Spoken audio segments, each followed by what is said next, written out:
உண்மை என்னன்னா 70% இந்தியன்ஸ் தேவையான அளவுக்கு புரோட்டீன் கன்சியூம் பண்றதே இல்லை. நான் உங்க டாக்டர் ஐஸ்வர்யா பேசுறேன். ரைஸ், இட்லி, தோசை, சப்பாத்தின்னு 3 வேளையும் மாவு சத்து பொருட்கள், அதாவது கார்போஹைட்ரேட்ஸ் தான் கன்சியூம் பண்றாங்க. இதனாலதான் இந்தியால டயபெட்டிஸும் அதிகமா இருக்கு.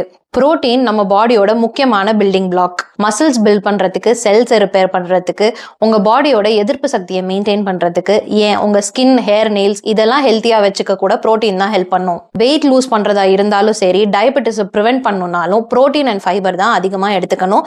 மாவு சத்து பொருட்களை கம்மி பண்ணணும். பருப்பு வகைகள், பயிறு வகைகள், பன்னீர், சிக்கன், முட்டை, மீன் இது எல்லாமே நல்ல சோர்சஸ் ஆஃப் புரோட்டீன் தான். ஒரு நாள்ல எல்லா மீல்லையும் புரோட்டீன் இன்க்ளூட் பண்ண ஆரம்பிங்க. இது ஜிம் போய் பாடி பில்ட் பண்றவங்களுக்கு மட்டும் இல்ல, எல்லாருக்கும் தினசரி ஊட்டச்சத்துக்கு புரோட்டீன் ரொம்பவே முக்கியமானது. முக்கியமா பிரெக்னென்ட் உமன், குழந்தைங்க, வயசானவங்க கண்டிப்பா புரோட்டீனை இன்க்ளூட் பண்ணும் அவங்க மீல்ஸ்ல.